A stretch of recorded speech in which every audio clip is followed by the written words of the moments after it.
পশ্চিমবঙ্গে দুর্গাপূজায় দুর্গার পায়ের নিচে আপনাদের দেশের রাষ্ট্রপ্রধানের প্রতিকৃতি অসুরের রূপ দিয়া দুর্গার পায়ের তলায় দিয়ে দিছে। ইসলামকে ছাড়লে বিজাতির কাছে অপমান হতে হয়। এটার প্রতিবাদ কি হওয়া উচিত ছিল? এটার ন্যূনতম প্রতিবাদ হওয়া উচিত ছিল বাংলাদেশ থেকে ভারতীয় রাষ্ট্রদূতকে জুতা পেটা করে বের করে দাও।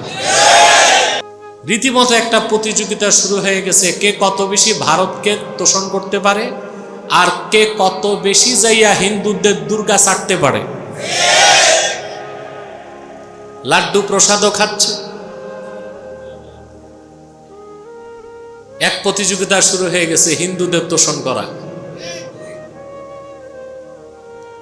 বিনিময়টাও হিন্দুরা দিচ্ছে।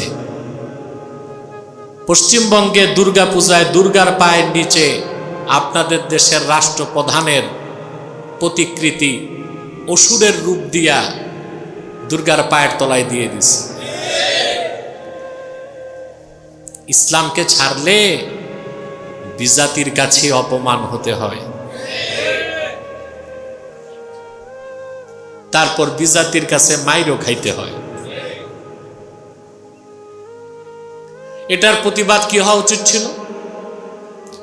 এটার ন্যূনতম প্রতিবাদ হওয়া উচিত ছিল বাংলাদেশ থেকে ভারতীয় রাষ্ট্রদূতকে জুতা পেটা করে বের করে দাও।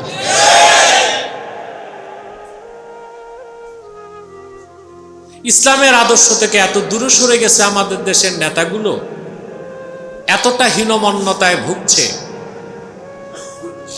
ব্যক্তিত্ববোধকে হারিয়ে ফেলেছে, সম্মান মর্যাদার কথা ভুলে গিয়েছে, যে এত বড় ন্যাক্কারজনক কাজের ন্যূনতম রাষ্ট্রীয় প্রতিবাদ করার ভাষাটাও তারা হারিয়ে ফেলেছে।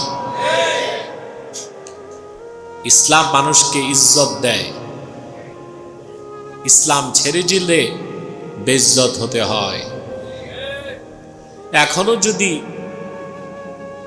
বিজাতির সাথে প্রীতি, সখ্যতা, বন্ধুত্ব বাদ দিতে না পারেন তো সামনে আরো খেসারত দিতে হবে।